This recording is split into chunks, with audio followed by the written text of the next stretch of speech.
Hi students, this is our 31st 31st video lecture and continuation part of 30th video lecture.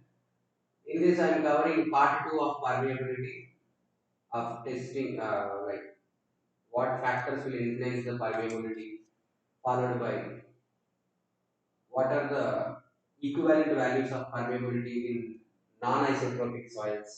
Our topics cover about and this you know very well. Civil index అని మనం ఒక Telegram group లో conduct చేస్తున్నాము. ఒక quiz ని daily quiz 8 questions 4 పెడుతున్నాము. ఆ expert suggestions we are conducting non core which is purely useful for the aspirants of AWAE of Telugu states. Okay, మీరు చదివిందని టెస్ట్ చేయాలి అనుకుంటే మాత్రం మీరు ఇక్కడ చేసుకోవచ్చండి. And please subscribe my channel. మీరు కొత్తగా వచ్చినట్టయితే సబ్స్క్రైబ్ చేయండి. మీకు కంటెంట్ కనుక నచ్చితే లైక్ కూడా చేయండి and share with our civil engineering community. Question number 14. Continuation of our part 1. Question number 14. Permeability of the soil depends on. This is a major one. In soil chapter, you can expect questions from this one. Vs is equal to V by N and K depends on. And followed by this. KH, comma, KV. Okay. మీరు ఈ నా MCQs థరోగా follow అవుతే మీకు complete revision అయిపోయినట్టే అండి. Okay, so permeability of soil దేనిపై depend అవుతుంది అనేది మనకు డిఫరెంట్ డిఫరెంట్ అప్రోచ్ ఉన్నాయి. అందులో ఒక అప్రోచ్ కార్బన్ కొజ్నిక్ ఈక్వేషన్ అనేది మనకు పర్మియబిలిటీ అనేది ఎవరెవరిపైన డిపెండ్ అవుతుంది అనేది ఇచ్చేసింది. చూడండి, కాన్సంట్రేట్ టెస్ట్ లో permeability only depends on the hydraulic gradient area, somewhat like falling test ఇలా వీటిపైన మాత్రమే డిపెండ్ అవుతుంది. And Allen Hazen Williams equation only size పైన మాత్రమే డిపెండ్ అవుతుంది చెప్తాడు. కానీ ఈ కార్బన్ కోజ్నిక్ ఈక్వేషన్ లో మనకి ఏం తెలుస్తుందంటే K not only depends on size of the soil but also various factors. ఆ various factors ఇప్పుడు మనం డిస్కస్ చేద్దాం. Okay, first one major factor ఎవరు అంటే సైజ్. ఎవరండి? Size. That size also D10. ఎలా డిపెండ్ అవుతుందంట సైజ్ కి? That to K proportional to D10 square. This is very important. K proportional to D10 square. So size కి square proportional గా ఉంటుంది, దాన్ని బేస్ చేసుకొని మన హైజెన్ విలియం ఈక్వేషన్ ఉంది. ఎలా? K సెంటీమీటర్ పర్ సెకండ్ లో వస్తుంది. ఇది ఒక ఎంపెరికల్ ఈక్వేషన్. ఎప్పుడైతే నేను ఎంపెరికల్ అంటానో, ఎప్పుడైతే టెక్స్ట్ బుక్ చదివేటప్పుడు ఎంపెరికల్ అంటాడో అప్పుడు మీరు నార్మల్ ఫార్ములా మీద పెట్టే అటెన్షన్ కన్నా డబుల్ అటెన్షన్ పెట్టాలి. ఎందుకంటే ఎంపెరికల్ అంటే ఎలా మీరు ఏ యూనిట్స్ లో సబ్స్టిట్యూట్ చేసినా ఆన్సర్ వచ్చేలాగా ఉండవు. దానికి ఒక పర్టికులర్ యూనిట్స్ ఉంటాయి. ఓకే, సో ఆ పర్టికులర్ యూనిట్స్ లోనే సబ్స్టిట్యూట్ చేయాలి. సో మీరు D10 ని సెంటీమీటర్ లో సబ్స్టిట్యూట్ చేస్తే ఈ ఫార్ములాలో మీకు ఆన్సర్ సెంటీమీటర్ పర్ సెకండ్ లో వస్తుంది. Okay, so this is Allen Hazen Williams equation which is empirical in nature. ఓకేనా? సో ఎలెన్ హేజన్ ఏం చేశాడు? D10 ని తీసుకొని అలాంటి ఒక రిలేషన్ ఎస్టాబ్లిష్ చేసి ఇచ్చాడు. సో మేజర్ ఫ్యాక్టర్, రిమెంబర్ ఎన్ని ఉన్నా కూడా D10 అనేది మేజర్ ఫ్యాక్టర్ అవుతుంది. ఓకేనా? K is proportional to D10 square followed by second factor ఏంటంటే షేప్. షేప్ అంటే ఏంటి? Gravel round followed by sand round followed by gravel followed by flake. So ఈ షేప్ కూడా మనకు డిపెండ్ అవుతుంది. So followed by next third one is very important. So దీన్ని మీ మీద ఇంపోజ్ చేయడానికి ఒక క్వశ్చన్ కూడా వేసాను, but wait for that. Comparison for same size. ఇది ఎప్పుడు చేయాలి? విత్ ఇన్ సేమ్ సాయిల్ చేయాలి. అంటే శాండ్ ఉంటే శాండ్ కే చేయాలి. ఇప్పుడు క్లే శాండ్ రెండు ఉన్నాయి, వాళ్ళిద్దరికి సేమ్ వాయిడ్ రేషియో ఉంది, అప్పుడు కంపేర్ చేస్తే తప్పైపోద్ది. ఈ కంపారిజన్ అంటే with in the same soil with in the same size range చేయాలి. అంటే శాండ్ అనేది ఒకే రేంజ్ లో ఉంటుంది, ఒక సైజ్ రేంజ్ ఉంటుంది, వాళ్ళు మాత్రం కంపేర్ చేయండి అంతే. అంతేగాని క్లేని శాండ్ని, గ్రావెల్ ని, సిల్ట్ ని చేయొద్దు. ఓకే, సో ఆ విషయంలో మీరు ఫెయిల్ అవుతారు. comparison within the same size important. So k is proportional to e square, void ratio కి ఈక్వల్ గా ఉంటుంది. ఓకే, మీకు డౌట్ వస్తుంది sir k is proportional to e square అన్నారు కదా, మరి వితిన్ క్లేనే void ratio ఎక్కువ ఉంది కదా, వితిన్ క్లేనే void ratio ఎక్కువ ఉంది, హైయెస్ట్ void ratio క్లేనో కదా ఈ నాలుగు major soils gravel, silt, sand followed by క్లేలో. కానీ క్లేలో ఉన్న ప్రాబ్లం ఏంటి అంటే అబ్జార్బ్డ్ వాటర్. ఏంటవి? Absorbed water. అబ్జార్బ్డ్ వాటర్ అంటే వాటర్ పార్టికల్ దగ్గరికి క్లే వెళ్ళగానే క్లే పార్టికల్ దగ్గరికి వాటర్ రాగానే మీరు ఏం చేస్తారంటే వాటర్ ని విత్ ఇన్ బాడీ హోల్డ్ చేసుకుంటారు అండ్ సర్ఫేస్ పైన హోల్డ్ చేసుకుంటారు. విత్ ఇన్ బాడీ హోల్డ్ చేసుకున్న దాన్ని ఏమంటారంటే అబ్జార్బ్డ్ వాటర్ అంటారు. సర్ఫేస్ పైన హోల్డ్ చేసుకునే వాటర్ ఏమంటారంటే అబ్జార్బ్డ్ వాటర్ అంటారు. Okay right. So next this one loosely packed and density packed. అంటే ఈ గనక ఎక్కువగా ఉంది అనుకోండి, ఈ ఎక్కువగా ఉంది, వాయిడ్ రేషియో ఎక్కువగా ఉందంటే loosely pack. So definitely loosely pack లో డెన్స్ ప్యాక్ కన్నా పర్మియబిలిటీ ఎక్కువగా ఉంటుంది. లూజ్లీ ప్యాక్ లో డెన్స్ ప్యాక్ కన్నా పర్మియబిలిటీ ఎక్కువగా ఉంటుంది. ఫోర్త్, ఫ్లూయిడ్ ప్రాపర్టీస్ పైన డిపెండ్ అవుతుంది. ఫ్లూయిడ్ ప్రాపర్టీస్ మీద ఎట్లా డిపెండ్ అవుతుంది అంటే k proportional to gamma w by mu. So in case me fluid temperature పెరిగింది అనుకోండి, ఫ్లూయిడ్ టెంపరేచర్ పెరిగితే ఆటోమేటిక్ గా విస్కాసిటీ తగ్గుతుంది, విస్కాసిటీ తగ్గితే పర్మియబిలిటీ పెరుగుతుంది. అంటే సింపుల్, వాటర్ ఫ్లో అయ్యే రెసిస్టెన్స్ తగ్గుతుంది. ఫ్లో అయ్యే రెసిస్టెన్స్ తగ్గుతుంది అంటే మనకి ఏంటి, ఫ్లో అవ్వాలి కాబట్టి రెసిస్టెన్స్ తగ్గుతుంది. రెసిస్టెన్స్ తగ్గడం వల్ల మనకు మంచి థింగ్. కాబట్టి మనం ఏం చేస్తున్నాము, k is proportional to temperature, so this is good for more permeability అని చెప్తున్నాం. Next degree of saturation. Next ఏంటి, degree of saturation. Full saturation లో ఉండే ఆ సాయిల్ అంట పార్షియలీ సాచురేటెడ్ లో ఉండే సేమ్ టైప్ ఆఫ్ సాయిల్ కి కన్నా ఎక్కువ పర్మియబిలిటీ కలిగి ఉంటుంది. ఓకేనా, ఫుల్ సాచురేషన్ లో ఉంటే ఎక్కువ ఫ్లో అయ్యే ఛాన్స్ ఉంది. ఎందుకంటే first of all partially saturated అనుకోండి, సగమే నిండింది, అప్పుడు ఏమవుతుంది, వాటర్ ఫస్ట్ అందులో నిండిపోవాలి కదండి. పార్షియల్ అంటే మిగతా రెస్ట్ ఆఫ్ దాంట్లో నిండి ఆ తర్వాత ఫ్లోకి అలో చేయాలి. సో ఈ ప్రాసెస్ లో ఎంతో కొంత అయితే నెగ్లిజెన్స్ జరుగుతుంది కదా. అదే ఫుల్లీ సాచురేటెడ్ సాయిల్ అనుకోండి, సో వచ్చినట్టుగా పర్మియబిలిటీని అలో చేస్తుంది. కాబట్టి ఫుల్లీ సాచురేటెడ్ కి ఎక్కువ పర్మియబిలిటీ ఉండే chance. Next specific surface area. Specific surface ఏరియాకి పర్మియబిలిటీ కోఎఫిషియంట్ అనేది ఇన్వర్స్లీ ప్రపోర్షనల్ ఉంటుంది. ఓకేనా. Followed by seventh factor, k is inversely proportional to air, nothing but your this. అంటే డిగ్రీ ఆఫ్ సాచురేషన్ ఏం లేదు అంటే ఎయిర్ 100% ఉన్నట్టు, డిగ్రీ ఆఫ్ సాచురేషన్ 100% ఉంది అంటే ఎయిర్ ఏం లేదు అన్నట్టు. అంటే సాచురేషన్ పెరుగుతుంది అంటే ఎయిర్ తగ్గుతుంది, సాచురేషన్ పెరుగుతుంది అంటే ఎయిర్ తగ్గుతుంది, రైట్. సో ఎయిర్ తగ్గడం అనేది మనకు మంచి ఇంపాక్ట్ సాయిల్ యొక్క పర్మియబిలిటీ మీద, అంటే పెరుగుతుంది. పర్మియబిలిటీ పెరగాలనుకుంటే ఎయిర్ తగ్గించాలి, nothing but degree of saturation పెంచాలి. Next organic matter. Yes, organic matter కానీ వెజిటేటివ్ మ్యాటర్ కానీ అందులో ఉంటే వాళ్ళు ఏం చేస్తారంటే వాటర్ ని పోనివ్వరు. వాళ్ళు ఏం చేస్తారు, వాటర్ ని హోల్డ్ చేసుకోవడానికి ట్రై చేస్తారు. Followed by minerals. For suppose salt water related minerals already deposit అయి ఉన్నాయి అనుకోండి, అప్పుడు కొంచెం ప్రాబ్లం అవుతుంది పర్మియబిలిటీ ప్రాసెస్ లో. Impurities like organic matter, vegetative matter ఇలాంటివన్నీ ఉన్నప్పుడు మనకి ఏమవుతుందట, ప్రాబ్లం క్రియేట్ అవుతుంది. అందుకే k is inversely proportional to these four factors: air, organic matter, minerals, impurities. Next, k of flocculated structure more than k of dispersed structure. నేను already చెప్పాను మీకు గుర్తుంటుంది. Air example అంటే ఏంటంటే మన సాయిల్ పార్టికల్ ని మన క్లే పార్టికల్ మన ఎయిర్ పార్టికల్ కి సేమ్ గా ఉంటుంది, అంటే సర్ఫేస్ పైన చార్జ్ క్యారీ చేస్తుంది. మీరు సాల్ట్ వాటర్ తో హెడ్ బాత్ చేయండి అండ్ ఫ్రెష్ వాటర్ తో హెడ్ బాత్ చేయండి, ఎప్పుడు స్టిఫ్ గా ఉంటాయి అంటే బాగా స్ట్రెంత్ ఎప్పుడు ఉంటాయి, ఫ్లాక్యులేటెడ్ లో. ఎప్పుడు లూజ్ గా అండ్ స్ట్రైటన్ గా ఉంటాయి, డిస్పర్స్ లో స్ట్రైట్ గా ఉంటాయి, అంటే కంప్లీట్ గా మీకు ప్యారలల్ గా ఉంటుంది. సో ఆ ప్రాసెస్ లో ప్యారలల్ గా ఉన్నప్పుడు మీకు వాటర్ పోయే ప్రాబిలిటీ తక్కువ. అదే zigzag గా ఉంది అంటే ఫ్లాక్యులేటెడ్ స్ట్రక్చర్ గా ఉంది, అప్పుడు వాటర్ పోస్తే నీట్ గా వెళ్ళిపోతుంది. Okay, so these 8 factors will influence the permeability.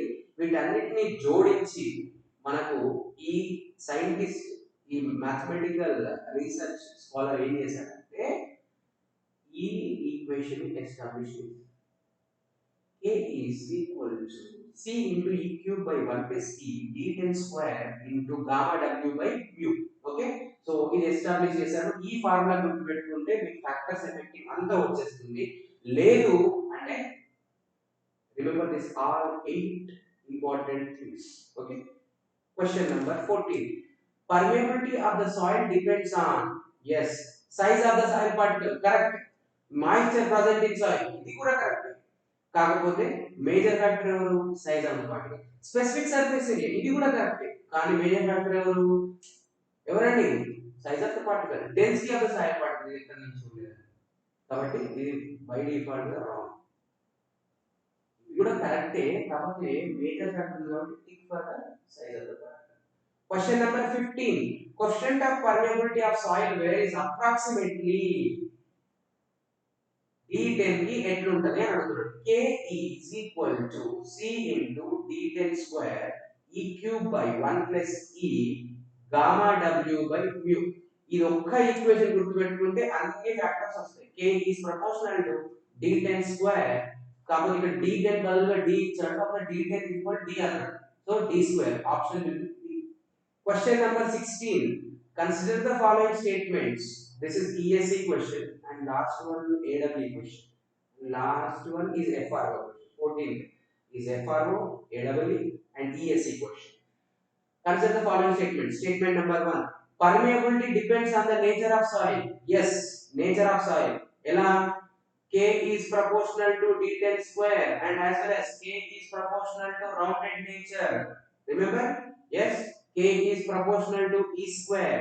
ఇవన్నీ soil properties కదా and not on properties of liquid flowing through soil. But we know that C into D10 square E cube by 1 plus E into gamma W by mu. What is mu? Viscosity of water. Actually not water, fluid. అందులో soil లో ఎవరు పోతుంటే వాళ్ళ యొక్క viscosity తీసుకోవాలి. Viscosity అంటే ఎవరండి? Viscosity అంటే ఏంటి? It's a fluid property. అవునా కాదా? It's a fluid property. So fluid property మీద డిపెండ్ అవ్వదు అంటున్నాడు. కానీ మనకు కార్బన్ కాన్సంట్రేషన్ చెప్పడం ఫ్లూయిడ్ ప్రాపర్టీ మీద డిపెండ్ అవుతుంది. కాబట్టి ఈ statement wrong statement. Wrong statement. If a soil sample of sand and a sample of clay have the same void ratio, if a sample of sand and a sample of clay, sample of sand, sample of clay have the same void ratio, both samples will exhibit same probability. It's completely wrong. Enduku K is proportional to D10 square. First check చేసుకోవాలి. Major factor అది. Major factor అనేది size ఈ కాదు. కాబట్టి sand clay ఈ రెండిట్లో ఎవరికి ఎక్కువ పర్మియబిలిటీ ఉంటుంది? Sand permeability more. K sand more than K clay. ఎందుకంటే మీకు తెలుసు శాండ్ యొక్క permeability 10⁻²2 centimetre per second, clay యొక్క permeability 10⁻6 centimetre per second. Okay even though same void ratio ఉన్నప్పటికీ మీరు కంపేర్ చేయకూడదు. ఎందుకంటే అది క్లే, ఇది శాండ్. ఇది బాగా రిజిస్టర్ చేసుకోండి. శాండ్ వేరు, క్లే వేరు. ఈ స్క్వేర్ నువ్వు ఈ స్క్వేర్ మీరు తీసుకునేటప్పుడు క్లే తోనే కంపేర్ చేయండి, శాండ్ తోనే కంపేర్ చేయండి. Okay so this statement also wrong. So option will be A. Both 1 and 2 are false. Question number 17. Consider the following statements. Consider the following statements. Organic matter increases the permeability of soil. K is inversely proportional to organic matter. So inversely proportional అంటే ఏంటి? ఇది పెరిగితే ఇది తగ్గాలి. వాడు ఏమంటున్నాడు? ఇది పెరిగితే ఇప్పుడు పెరుగుతుంది. తప్పు. Second, entrapped air decreases the permeability of soil. Entrapped air decreases. ఇది పెరిగితే ఇది తగ్గుతుంది. Yes, statement 2 is correct. Both 1 and 2 are false. Wrong. Both 1 and 2 are true. Wrong. 1 is true. తప్పు. 1 is false, 2 is true. Okay. So option will be D. Next, the coefficient of permeability of a soil mass was found to be 1 into 10⁻⁷. -3, 1 into 10 power -3 centimeter per second. For flow of water when the test was conducted at 20 degrees, ఇది 20 degrees దగ్గర ఉన్నప్పుడు, when the test was repeated at 50 degrees, 50 degrees దగ్గర ఉన్నప్పుడు, what will be the K dash అంటే permeability మారింది. If viscosity and unit weight of fluid are decreased by 60%, decreased by 2. So ఇట్లా overlook లో చదివితే మీకు నాకు ఎగ్జామినర్ కూడా పోతాయి. సో డిక్రీజ్డ్ టు మీరు మిస్టేక్స్ చేస్తారు ప్రాక్టీస్ చేయడంలో, నేను కూడా చేస్తాను, కానీ మీరు నేర్చుకోవాలి, నేను కూడా నేర్చుకోవడానికి ట్రై చేస్తాను. Okay, decreased to 60% and 90% respectively. Okay, K dash ఎంత అంటున్నాడు. ఓకే, K dash ఎంత అంటున్నాడు. ఓకే, మనకు తెలుసు K is proportional to gamma W by mu. So K dash by K మనము ఈ ప్రపోర్షనాలిటీ అనులోమానుపాతం నుంచి మనం ఏం నేర్చుకోవచ్చు, gamma W by mu whole dash by gamma W by mu. Okay, so K dash by K is equal to gamma W by mu whole dash. అంటే వీళ్ళు కొత్త వాళ్ళు, కొత్త ఇక్కడ 50 degrees దగ్గర కొత్త పారామీటర్స్ ఉన్నాయి. ఎంత decreased to viscosity decreased and unit weight decreased. Unit weight ఎంత డిక్రీజ్ అయింది, 90%, 0.9 gamma W followed by next viscosity ఎంత డిక్రీజ్ అయింది, 0.6 mu whole by gamma W by mu cancel, gamma W cancel, which is 9 by 6 అంటే 3 2. so K dash is equal to 1.5 of K, 1.5 of K. K ఎంత అంటే 1 into 10 to the power of -3 centimeter per second. So your answer will be 1.5 10 to the power of -3. Option will be B option correct. Question number 19. The effective size for a soil sample is 0.12 mm. This question of permeability based on Allen Hazen-Williams equation. So Allen Hazen-Williams అనేవాడు మన field nature meditation లో వస్తాడు, మళ్ళీ మనం WMCQs చేసాము. So ఈ scholar ప్రకారం ఏంటి, K should be centimeter per second లో రావాలి, ఫాలోడ్ బై 100 d10 స్క్వేర్. ఈ d10 అనేది ఎందులో సబ్స్టిట్యూట్ చేయాలి, సెంటీమీటర్ లో సబ్స్టిట్యూట్ చేయాలి. కానీ మనకి ఎందులో ఇచ్చాడు, d10 mm లో ఇచ్చాడు, 0.12 mm which is nothing but 0.12. మనకు తెలుసండి 1 సెంటీమీటర్ అంటే 10 mm. మరి 1 mm అంటే ఎంత, ఈ 10 తీసుకొస్తే సరిపోదు, 1/10 సెంటీమీటర్, 1/10 సెంటీమీటర్. సో ఏమవుతుంది, 0.012 centimeters. So K centimeter per second is equal to 100 into 0.012 whole square. So 100 into ఇదేం చేద్దాము, ఇలా రాద్దాం చూడండి, 12 into 10 power 3 whole square, 12 square అదే 12 స్క్వేర్ 144, 10 power -3 whole square కదా, కింద 10 power 6 రాసేద్దాం. సో 10 power 6 లో 100 ఎగిరిపోయింది అంటే 10 power 4 మిగిలిందండి. సో 144 by 10 power 4 అంటే 0.0144 సెంటీమీటర్ పర్ సెకండ్.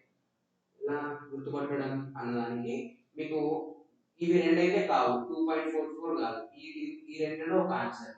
సో ఒకసారి రండి, దీన్ని నేను 2 దశాంశ స్థానాలు ముందుకు తీసుకొస్తున్నాను. 2 దశాంశ స్థానాలు అంటే రెండు పాయింట్స్ తర్వాత ఉండే వాటిని తీసుకొస్తున్నాను. 10 పవర్ -2 2 దశాంశ స్థానాలు ముందుకు జరిగిన కాబట్టి నేను 10 పవర్ -2 సెంటీమీటర్ పర్ సెకండ్ రాయొచ్చు. So option will be A. Okay, question number 20. In case of a stratified soils, the permeability are kHkV along the stratification. గుర్తుపెట్టుకోండి, there is 2 types of soils, isotropic, non-isotropic soils.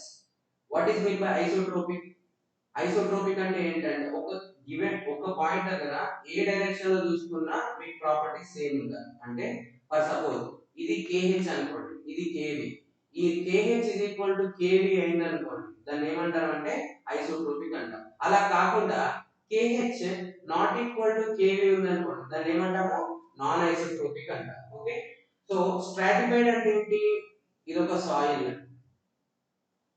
ఇది ఒక soil. ఇట్లా stratification ఉన్నప్పుడు దీనికి ఒక property ఉంటుంది, దీనికి ఒక ప్రాపర్టీ ఉంటుంది. అలాంటి సందర్భంలో దీన్ని నేను ఐసోట్రోపిక్ సాయిల్ గా తీసుకోలేను. ఎలా తీసుకుంటాను? నాన్ ఐసోట్రోపిక్ సాయిల్ గా తీసుకుంటాను. కాబట్టి so non isotropic point of view లో మనము ఈ ఇజ్ ఈక్వల్ టు కే, కే ఇది ఉంది కదా, ఈ కే ని ఎస్టాబ్లిష్ చేయడానికి, కే ఈక్వివాలెంట్ ఐసోట్రోపిక్ ఎస్టాబ్లిష్ చేయడానికి first of all KH comma KB ని ఫైండ్ అవుట్ చేయాలి. ఎలా ఫైండ్ అవుట్ చేస్తామో చూడండి. For suppose soil 1, soil 2, soil 3. ఇప్పుడు మీకు ఫ్లో అనేది ఇలా ఉందనుకుందాం. ఫ్లో అనేది ఇలా ఉంది. సో ఈ ఫ్లో అనేది స్ట్రాటిఫికేషన్, ఇదిగోండి దీన్ని స్ట్రాటిఫికేషన్ అంటాం. అంటే stratification is nothing but A separation layer, separation line between two different soils. ఇది ఒక స్ట్రాటిఫికేషన్. సో ఈ రెండు కూడా ఫ్లో అండ్ స్ట్రాటిఫికేషన్ రెండు కూడా ప్యారలల్ గా ఉంటాయి కదా. సో దీన్ని ఏమనొచ్చు అంటే ప్యారలల్ ఫ్లో అనొచ్చు. ఏమనొచ్చు? Parallel flow or you can call it as horizontal flow. Horizontal flow, you can call it as horizontal flow. So K horizontal is equal to weighted arithmetic average, weighted arithmetic average. And ఎలా చేయాలి అంటే summation of ki zi by summation of zx అంటే k1 z1 plus k2 z2 plus k3 z3 ఎన్ని soils ఉంటే అన్ని soils plus by z1 plus z2 plus z3. ఇది KH calculate చేసే విధానం. ఈ ఏంటి? Weighted arithmetic average. నెక్స్ట్ ఇదే సాయిల్ కి సాయిల్ 1, సాయిల్ 2, సాయిల్ 3. సో ఇదే సాయిల్ కి మీ ఫ్లో అనేది స్ట్రాటిఫికేషన్ కి అక్రాస్ ఉంది అనుకోండి. అక్రాస్, అక్రాస్ అంటే ఏంటి? పర్పెండిక్యులర్. సో దీన్ని ఏమనొచ్చు? పర్పెండిక్యులర్ ఫ్లో అనొచ్చు ఆర్ వర్టికల్ ఫ్లో అనొచ్చు. ఏమనొచ్చు?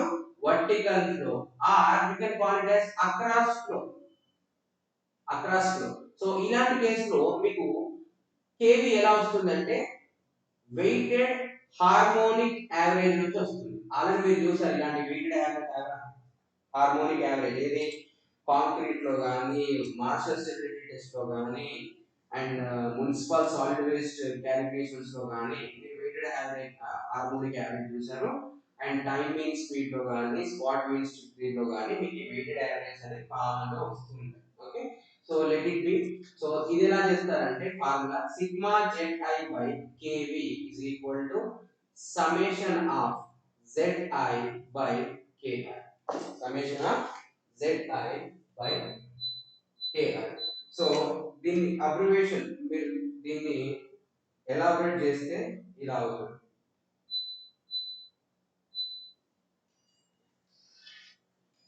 Z2 by K2 plus Z3 by K3. Okay, so final గా మీకు ఇది దేనికి equal? Summation of Zi by Kv. దీని నుంచి మీరు Kv ఫైండ్ అవుట్ చేస్తారు. ఓకే, సో ఇంకొక అబ్జర్వేషన్ ఏంటి అంటే డెఫినెట్ గా KH should be greater than Kv. KH should be greater than Kv గుర్తుపెట్టుకోండి. అండ్ మీకు గుర్తుపెట్టుకునేలాగా ఇంకొక న్యూమరికల్ కూడా కన్సిడర్ చేస్తాం. Okay right. ఎందుకు అంటే arithmetic weighted average always greater than harmonic weighted average. గుర్తుపెట్టుకోండి, arithmetic weighted average always greater than harmonic weighted average. So KH అనేది arithmetic, KV అనేది harmonic. So option will be C. దీన్ని మళ్ళీ మనం problem చేస్తాం, you don't worry. Okay, next question number 20 answer C అండి. Next question number 21. The coefficient of horizontal vertical KH KV రెండు ఇచ్చాడు. ఎంత? Of the soil mass 9 into 10, 4 into 10. Okay, respectively the transformed coefficient of permeability of an equivalent isotropic soil mass. నేనేం చెప్పానంటే ఇంతకు ముందు, so మీకు isotropic లో K is equal to KH is equal to KV ఉంటుంది. దేంట్లో? ఐసోట్రోపిక్ లో. కానీ నాన్ ఐసోట్రోపిక్ లో అలా ఉండదు. ఎలా ఉంటుంది? కే ఈక్వివాలెంట్ ఐసోట్రోపిక్ చేయాలి. దాన్ని చేయాలంటే ఫస్ట్ ఆఫ్ ఆల్ మీరు ఏం ఫైండ్ అవుట్ చేయాలి? కేహెచ్ ఫైండ్ అవుట్ చేయాలి, నెక్స్ట్ కేవి ఫైండ్ అవుట్ చేయాలి. ఈ మల్టిప్లికేషన్ కి రూట్ పెట్టాలి. సో ఇది కే ఈక్వివాలెంట్ ఆఫ్ ఐసోట్రోపిక్ అంటే ఏం లేదండి, ఈ నాన్ ఐసోట్రోపిక్ సాయిల్ ని ఐసోట్రోపిక్ లోకి మార్చాలంటే ఫస్ట్ కేహెచ్ ఫైండ్ అవుట్ చేసి కేవి ఫైండ్ అవుట్ చేసి దాని యొక్క జామెట్రిక్ మీన్ ఫైండ్ అవుట్ చేయాలి. గుర్తుపెట్టుకోండి, జామెట్రిక్ మీన్.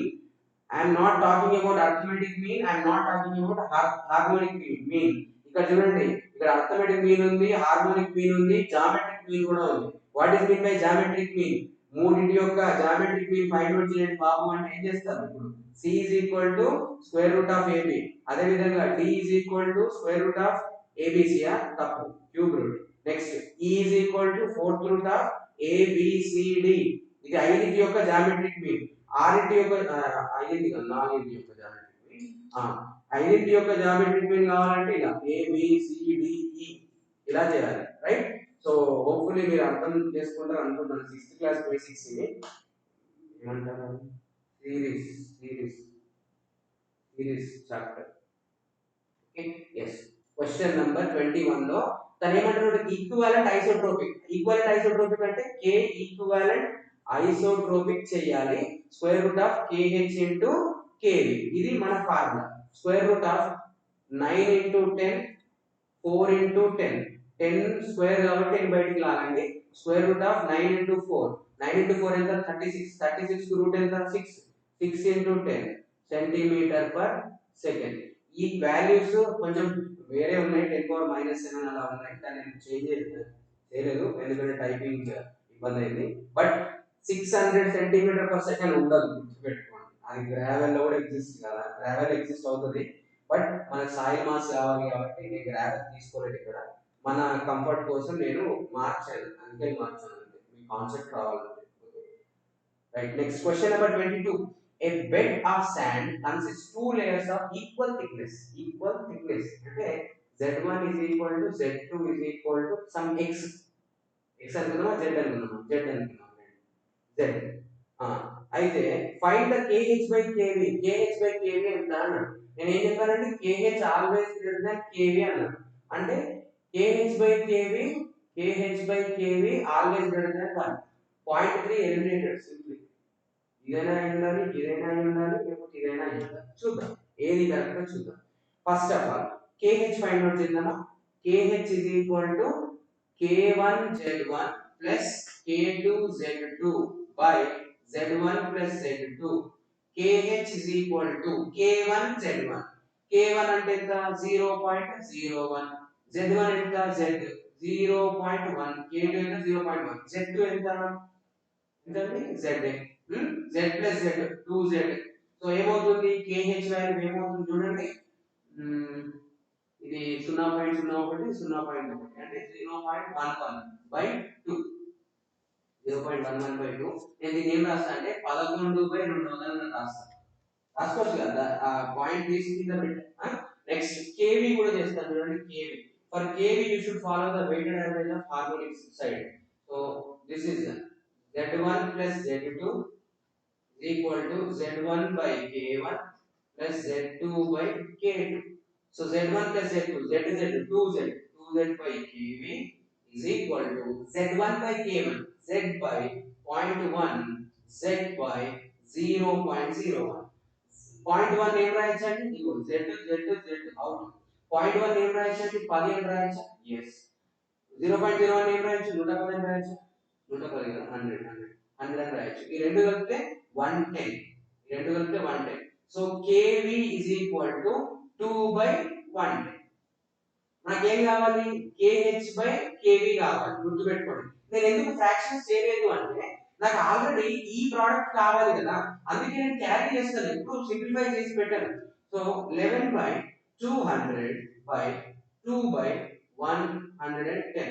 ఇప్పుడు చేస్తే 11 into 110 whole by 2 into 200. 11 into 110 by 2 into 200. So out ఇది 121. అవునా? 11 into 11 121. 2 into 2 ఎంత? 4.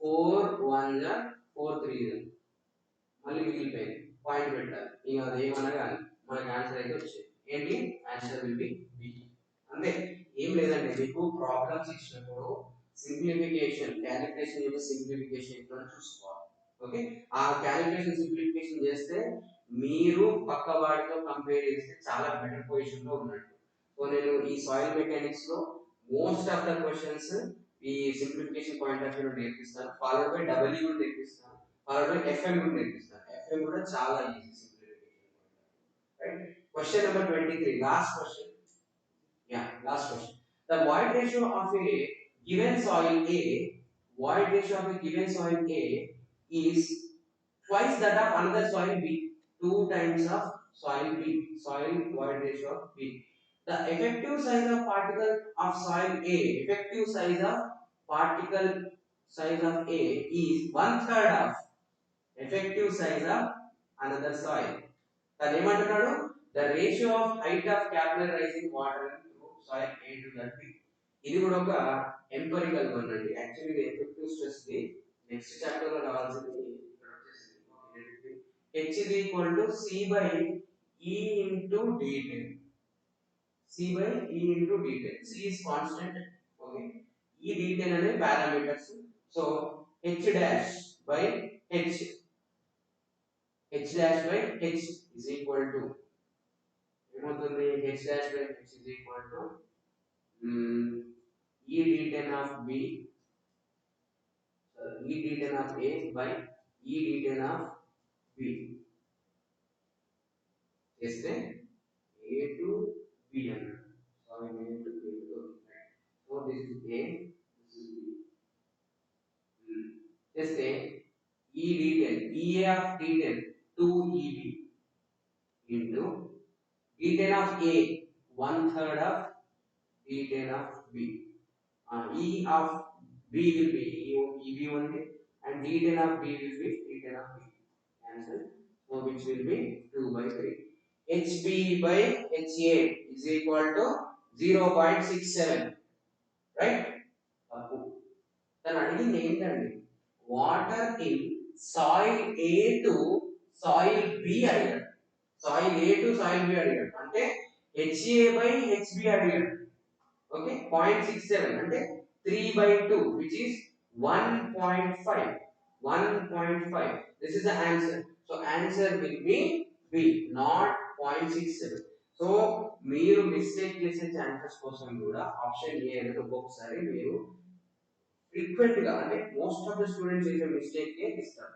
దాన్ని కూడా మీరు పట్టించుకోవాలి ఇలాంటి మీ కాన్సెప్ట్ తెలుసు అప్లికేషన్ తెలుసు మీరు రీకాల్ చేసిండ్రు అన్ని చేసిండ్రు ఈ ఒక్క స్టెప్ చివరి స్టెప్ లో పోగొట్టుకుంటే అన్లక్కీ పర్సన్ అవుతుంది మనం అందుకే వచ్చిన దాన్ని పోగొట్టుకోకూడదు రాని దాని కోసం పాకులాడకూడదు ఇది నా ఇది నేను అనుకుంటాను నీకు రాకపోతే పక్కడుకుంటాను అంతే that's okay okay that's it for this video thank you for watching and please share this video information and our star information with our civil engineering community